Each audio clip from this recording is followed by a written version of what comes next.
All right, welcome everyone to another deep dive. Today we're going to be looking at some really interesting stuff from Ray Kurzweil. Yeah, we're going to be getting into some of his latest predictions about the future. Exactly, so we're specifically diving into his new book, The Singularity Is Nearer, When Humans Merge with AI. So a lot to unpack there, as always, with Kurzweil.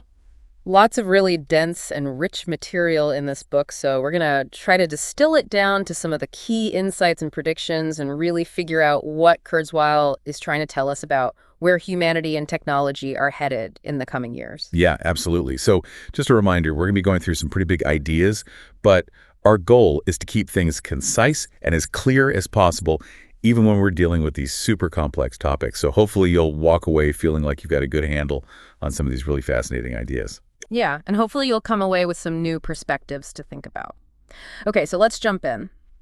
Kurzweil starts out by kind of setting the stage for where we are right now in terms of technological progress.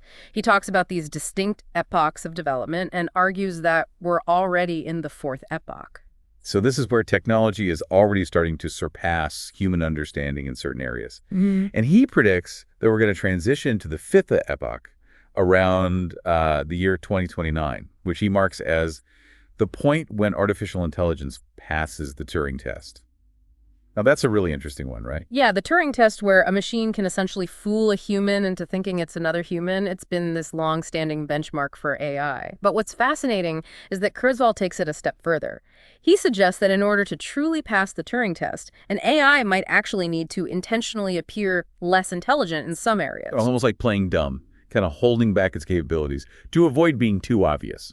Exactly. Because think about it. If an AI could instantly solve every complex problem it was given, it would be pretty clear it wasn't human. So for Kurzweil, hitting that Turing test milestone actually implies that AI has already surpassed human capabilities in most fields, to a degree that it has to kind of mask its true potential. So in a sense, passing the Turing test almost becomes a symbolic event, but one that really signifies a huge shift that's already happened. Exactly. It's not just about fooling a human in a test. It's about acknowledging a fundamental shift in the landscape of intelligence itself. And tied into this, Kurzweil also dives into how the very way we're building AI is changing, moving from what's called symbolic AI to connectionist AI. Right. He talks about the transition from these systems based on predefined rules to systems that rely on these complex neural networks, kind of like the brain, and how Marvin Minsky's ideas actually influenced his thinking on this shift. Yeah, that influence of Minsky is interesting. He was a pioneer in AI, and I think both he and I have learned a lot over the years about the limitations of symbolic AI and the immense potential of these connectionist systems. With symbolic AI, programmers essentially try to write down all the rules for how the AI should behave. Almost like a giant if-then-else statement for every possible scenario. Exactly. But the problem is the world is incredibly complex, and it's almost impossible to come up with rules for every single situation. And even if you could, there's the issue of human bias creeping in, where our own limited understanding might actually lead us to create suboptimal rules. So we're kind of hitting a ceiling based on our own limitations. Right. But with connectionist systems, it's completely different. These neural networks learn through the strength of connections between these artificial neurons and from the massive amount of data they process. So instead of us explicitly defining the rules, they actually discover patterns and relationships on their own from the data itself. So it's almost like they're learning by example rather than by rote memorization of rules. Exactly. And one of the big advantages of this, as Kurzweil points out, is that these AIs can actually solve problems that we don't even fully understand ourselves. Even if we could define perfect rules for symbolic AI, we might be limited by our own understanding of which rules are best in the first place. Connectionist AI can bypass this by deriving its insights directly from the data. Okay, that makes sense. So it sounds like this shift to connectionist AI is really fundamental to a lot of the progress we're seeing. Definitely. It allows AI to go beyond our own limitations and find solutions that we might never have thought of. Now, moving into Chapter 2, Kurzweil really gets into the brain and how its design is inspiring this whole new generation of AI. He spends quite a bit of time comparing two key parts of the brain, the cerebellum and the neocortex. Yeah, this is a really fascinating comparison. So the cerebellum is a much older part of the brain, and it's primarily responsible for things like motor control, coordination, and these sort of hardwired behaviors that you see across many species.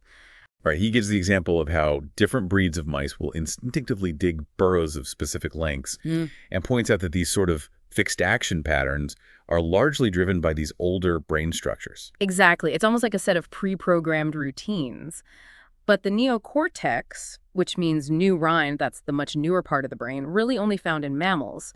And it started out as this thin layer, but over millions of years, it's evolved to become far more complex and adaptable than the cerebellum. And this is really what sets humans apart, right? Absolutely.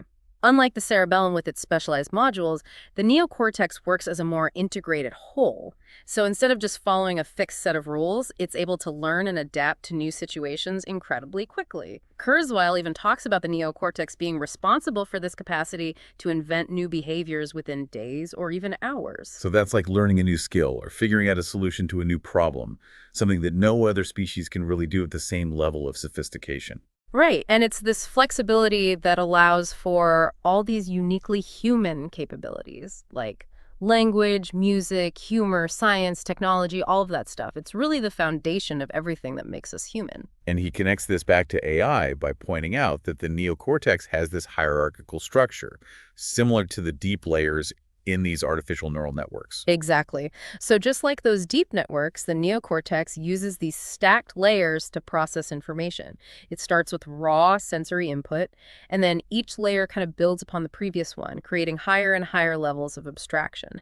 And that's how we end up with complex thought and understanding. He even mentions that crazy experiment where stimulating a specific region of the brain triggered laughter in the subject, but the subject would then immediately try to invent a logical reason for their laughter, almost like their brain was trying to make sense of this unexpected input.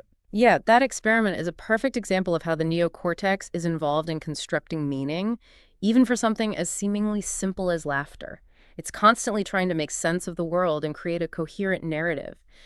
And he also talks about how the theory of mind network in the brain lights up when we process things like ironic sentences, highlighting how important the neocortex is for understanding social cues and subtext. So it's really this incredible piece of biological machinery that's allowing us to do all these things that no other species can. Exactly. And I think it's fascinating how AI researchers are now taking inspiration from this design to create these incredibly powerful new algorithms. Okay, so moving on to chapter 3, Kurzweil gets into some specific breakthroughs in deep learning that are really starting to replicate some of these previously thought of as uniquely human capabilities. And one example he highlights is AI's mastery of the game of Go, which is seen as a really pivotal moment in the field. Yeah, Go was long considered the ultimate challenge for AI because it's so incredibly complex. You've got this vast number of possible moves, and the strategies involved are really intuitive and hard to codify into rules. Traditional AI approaches that had conquered games like chess really struggled with Go. So it was seen as this kind of holy grail, this problem that AI wouldn't be able to crack for decades, if ever. Exactly. But then DeepMind comes along and develops AlphaGo, which used this revolutionary technique called deep reinforcement learning to finally master the game. And it was really a game changer. Could you explain a bit more about how that technique actually worked? Sure. So AlphaGo was trained on a massive data set of human Go games, but then it started playing against itself millions of times, constantly refining its strategies. And through this process of self-play and reinforcement, basically getting rewarded for winning moves, it developed this incredibly sophisticated understanding of the game that surpassed even the best human players. Wow, so it's almost like it learned by trial and error, but at an incredibly accelerated pace. Yeah, exactly. And then they took it even further with AlphaZero, which showcased this incredible ability called transfer learning. Now that sounds really interesting. So what's transfer learning all about? So with AlphaZero, they basically took the same core algorithm that had mastered Go, but they didn't give it any specific knowledge about chess or shogi, which are two other complex strategy games. And incredibly, after just a few hours of self-play in each new game, AlphaZero was able to not only beat human grandmasters, but also defeat specialized chess-playing programs that had been honed over years. So it was able to apply its learning from one domain to completely different domains without being explicitly programmed with the rules of those new games. That's a pretty huge leap, right? Absolutely. This ability to transfer knowledge across domains is a hallmark of general intelligence, and we're seeing it emerge now in AI in ways that we hadn't seen before. And then Kurzweil delves into how AI is learning the meaning of language by analyzing billions upon billions of sentences and creating what he calls this multi-dimensional semantic space, where words and concepts are kind of mapped out based on their relationships to each other. Right. This is really fascinating. It's not about AI memorizing dictionary definitions, but rather it's about learning meaning from context. By analyzing how words are used together in real-world sentences, AI is building these incredibly complex maps of how language works and how different words and concepts relate to each other. And he compares this to how humans acquire language, primarily through exposure and context rather than rote memorization. Exactly. And it's remarkable how similar the process is, even though the underlying mechanisms are different. AI is essentially mimicking this human way of learning meaning through immersion in language.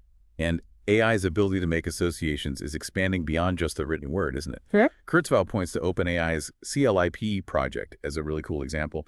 Yeah, CLIP is fascinating. It's this neural network that's learned to connect images and text in really interesting ways.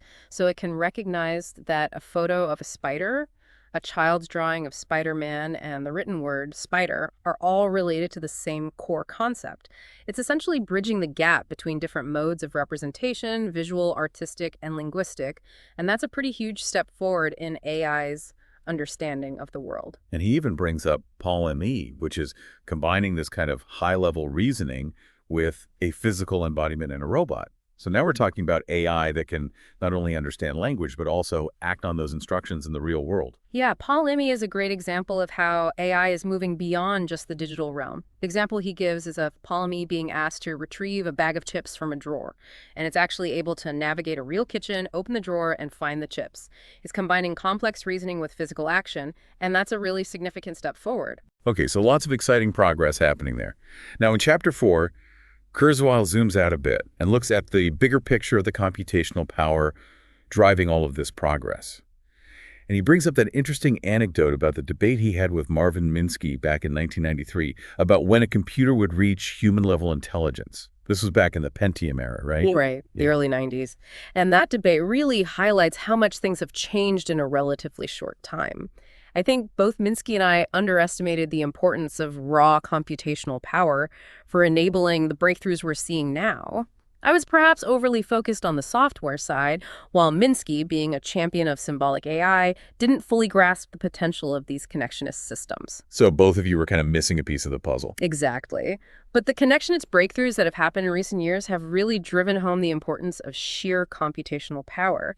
And Kurzweil points to the astonishing rate at which the amount of computing being used to train these AI models is increasing. It's something like quadrupling every year, right?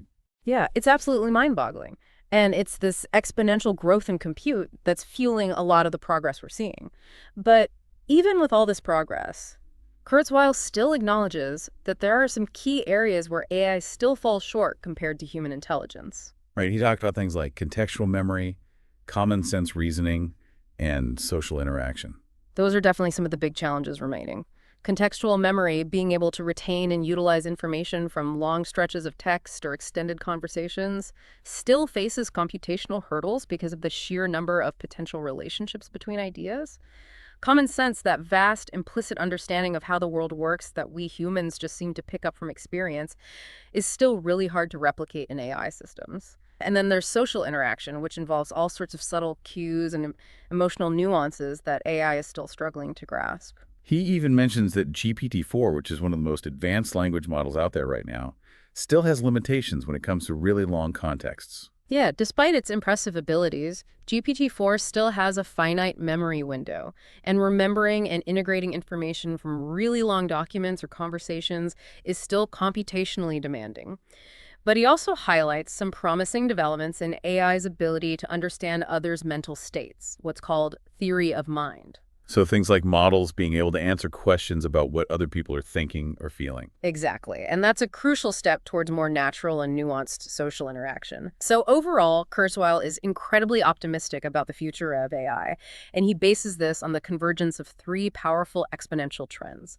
the rapidly improving price performance of computing, the ever-increasing availability of data for AI training, and the continuous development of better algorithms. And that optimism is really grounded in the real-world trends that we're seeing, right? Absolutely. The rate at which compute for AI training has increased since 2010 is exponentially faster than what we saw in the pre-deep learning era. And he even gets into the computational power that might be needed for something as ambitious as whole brain emulation, which is essentially simulating the entire human brain in a computer. And what's really remarkable is that his estimates are actually within the realm of possibility, even with current technology, right? Yeah, he estimates that a detailed neuron-level simulation of the human brain might require around 10 to the 14th operations per second. And what's amazing is that as of 2023, you could buy commercially available hardware for about $1,000 that could already achieve that level of computational throughput. So the hardware is pretty much there. It's just a matter of figuring out the software, the algorithms, and the actual mapping of the brain itself. Right. And there's still some debate about how detailed that simulation would need to be to capture consciousness. Some researchers believe we might need to simulate down to the level of individual ion channels and molecules, which would obviously require much more power. But Kurzweil seems to think that a neuron-level simulation is probably sufficient. And he uses that really helpful analogy of comparing it to a JPEG file, which looks and functions the same, regardless of whether it's stored on a hard drive or a flash drive. Exactly. His point is that consciousness might be an emergent property of the organization and complexity of information processing in the brain, rather than being tied to the specific biological hardware. Okay, that's a pretty fascinating idea. Now, in Chapter 5, Kurzweil dives into this really mind-blowing concept of merging with AI, and he starts by discussing thought-to-text technology, which is essentially the ability to translate thoughts directly into text. And he mentions Facebook's research in this area. Yeah, thought-to-text technology would be incredibly transformative, especially for people with disabilities who might have difficulty communicating verbally. Facebook's research using external electrodes and AI to decode brain activity showed some promising results, but ultimately faced scaling challenges. But Kurzweil sees this as just an early step towards the much grander vision of actually expanding our neocortex by directly connecting it to vast networks of artificial neurons. So we're not just talking about controlling devices with our thoughts, but actually augmenting our own cognitive abilities with external computational power. Exactly. And he believes nanobots will be the key technology to enable this in the 2030s. So these tiny robots, smaller than our cells, they could travel through our bloodstream and interface directly with our neurons. Right. He envisions these nanobots being introduced non-invasively through the capillaries, and then they would position themselves around the neurons in the neocortex. And from there, they could establish a two-way communication link between our biological neurons and the vast computational resources in the cloud. So it's almost like plugging our brains directly into the internet, but on a much deeper level. Exactly. And this would allow us to essentially expand our cognitive capacity indefinitely, vastly exceeding the limitations of our biological brains. But of course, this raises all sorts of philosophical and ethical questions. Yeah, especially when you consider the concept of consciousness as AI becomes more and more sophisticated and integrated with our own minds. Right. He even mentions this idea of panprotopsychism, which suggests that consciousness might be a fundamental property of matter at some level, and that as AI systems become more complex, they might also start exhibiting some form of subjective experience. And that, of course, raises questions about their moral status and their potential rights. So we might need to rethink our entire ethical framework around these technologies. Absolutely. And he acknowledges that our political and legal systems will probably be very slow to adapt to these rapid technological changes.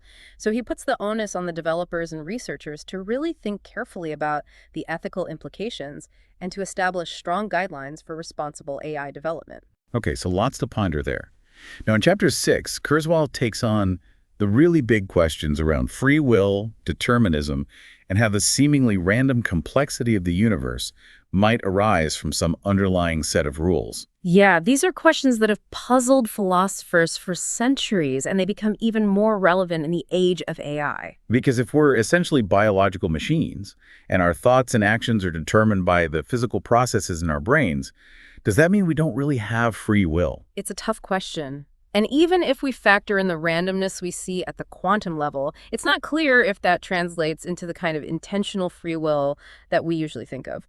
Kurzweil brings up Stephen Wolfram's work on cellular automata as a potentially interesting way to think about this problem. So Wolfram is the guy behind Mathematica and Wolfram Alpha, right? Yeah, he's a brilliant computer scientist and mathematician. And he's done a lot of work on these simple computational systems called cellular automata. They operate according to very simple deterministic rules, but they can generate these incredibly complex and seemingly unpredictable patterns. I've seen those cool animations where you start with a simple grid and then all these intricate patterns emerge based on a few basic rules. Exactly. Conway's Game of Life is a classic example. And the point is that even with these totally deterministic rules, you can get systems that exhibit what seems like emergent behavior. It's almost impossible to predict what the system will do without actually running the simulation. So it's almost like complexity arises out of simplicity, even in a deterministic system. Exactly. And Wolfram argues that our universe might actually be something like a giant cellular automaton, where some underlying set of fundamental rules, maybe even simpler than the laws of physics we know, are giving rise to all the complexity we observe. So that randomness we perceive might actually just be our limited understanding of the deeper deterministic processes at play. It's a mind-bending idea, for sure. And Kurzweil also touches on this concept of fine-tuning, how the fundamental constants of the universe seem to be incredibly finely tuned to allow for the existence of stars, planets, and ultimately life. It's almost like the universe was set up for us to be here. Right.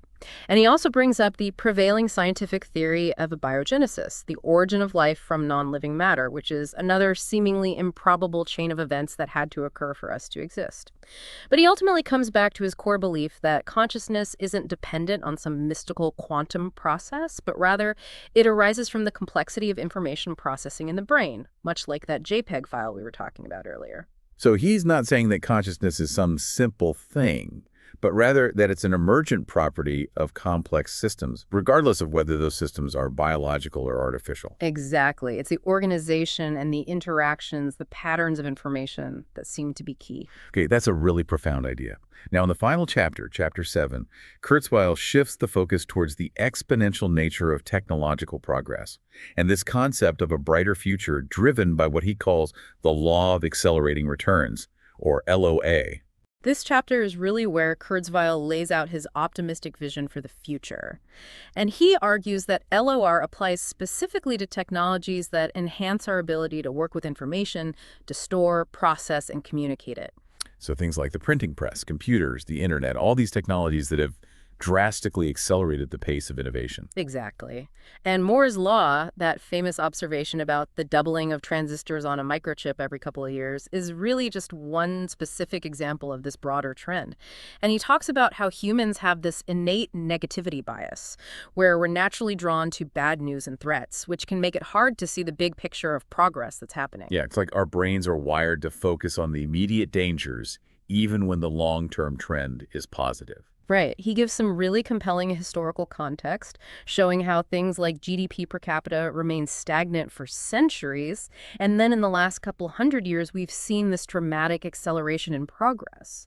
And then he goes through a whole series of areas where we've seen significant positive changes driven by technology, from increased literacy rates and access to clean water to declines in poverty and increased life expectancy. It's easy to forget how much progress has been made in a relatively short amount of time. Absolutely. And he even points to the UN's Millennium Development Goals as an example of coordinated global efforts actually working to improve these key metrics. And then he gets into the economic data, showing how U.S. GDP per capita and personal income have been steadily increasing, even while average working hours have decreased. So we're becoming more productive even as we're working less. Right. And he also looks at the spread of democracy around the world, which has seen significant growth in the last century, despite some setbacks.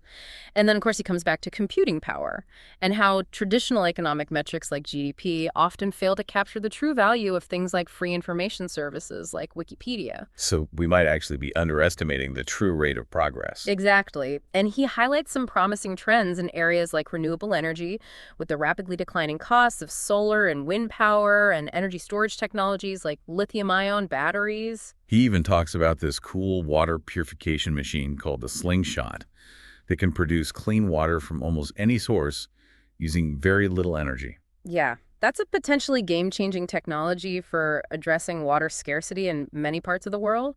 And then there's 3D printing, which is becoming more and more sophisticated with new materials and applications emerging all the time. He even mentions the possibility of using 3D printing to create custom medical implants and even organs in the future. Right, that's a really exciting prospect. And he also talks about the potential healthcare revolution in the 2030s with medical nanobots that could essentially supercharge our immune systems. So it sounds like we're on the cusp of some pretty incredible advances in medicine. Absolutely. But he also acknowledges the potential downsides of all these technologies, including the impact of automation on jobs. Yeah, that's a big concern for a lot of people. But he also points out that historical trends suggest that new technologies create new jobs as well, often requiring higher-level skills. Right. And he suggests that society might need to adapt by implementing things like a universal basic income or providing more support for activities like caregiving and community building. So we might need to rethink our entire economic system. It's possible. And he also points out that the benefits of technology aren't always distributed evenly, with some groups benefiting much more than others. He uses the example of how computing power has become incredibly cheap, while healthcare costs have continued to rise. So we need to be mindful of these disparities. Definitely. But overall, he's optimistic that society will be able to adapt to these changes, just as we've adapted to previous technological revolutions. And he points out that in some areas, like curing diseases, the benefits are so great that even people who might lose out economically often support those advancements. Right, because at the end of the day, we all want a healthier, happier future. And he talks about the potential of AI-powered simulations to accelerate drug development, starting with simpler molecules and then moving towards more complex systems like gene therapies. But potentially curing diseases that are currently incurable. Exactly. And he revisits nanotechnology and the challenges of controlling self-replicating machines. So making sure we don't accidentally create that gray goo scenario where nanobots consume everything. Right. And he talks about the importance of establishing safety mechanisms like Ralph Merkel's broadcast architecture for controlling nanobots. And he highlights diamondoid as a really promising material for building nanotech devices. Diamondoid, that's like a super strong, super customizable material, right? Yeah, it's essentially a perfect diamond lattice, which means it's incredibly strong and resistant to damage. And because it's made of carbon atoms, we can use our existing knowledge of chemistry to manipulate it and create incredibly precise structures at the nanoscale. So we're talking about building machines and devices that are literally smaller than a virus. Exactly. And that opens up all sorts of possibilities, from creating super efficient solar panels to building medical nanorobots that can travel through our bloodstream and repair damage at the cellular level. So it sounds like Kurzweil is predicting a future where technology becomes so powerful and pervasive that it essentially blurs the line between the physical and the digital, between biology and technology. Right. And he sees this as a positive thing, a future where we can overcome our limitations and achieve things that are currently unimaginable. But of course, there are risks involved, and we need to be mindful of those as well. Absolutely. But I think Kurzweil's message is ultimately one of optimism and possibility. He sees the potential for humanity to solve some of the biggest challenges we face and to create a future where we can all thrive. So food for thought, for sure. Lots to consider as we move into this rapidly changing future. Well, that was quite the deep dive. Yeah, a lot to process there. So just to recap, we started by exploring Kurzweil's concept of these epochs of development, the transition to connectionist AI, and the inspiration from the human brain. We then delved into some groundbreaking AI achievements, the sheer power of exponential computing, and the possibility of merging with AI using nanobots.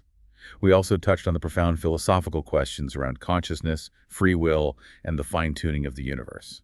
And finally, we examine the exponential nature of technological progress, its impact on various aspects of our lives, and the challenges and opportunities that lie ahead as we navigate this accelerating wave of innovation. As always, we encourage you to delve deeper into these topics, explore the source material yourself, and really ponder the implications of this potential future. Now, here's something we didn't explicitly discuss. If we were to create AIs that genuinely deserve moral consideration, should we prioritize their well-being over the potential economic disruptions their existence might cause? It's a question worth thinking about, as it might very well become a reality in the not-so-distant future. Thanks for joining us, and we'll catch you on the next Deep Dive. Until then.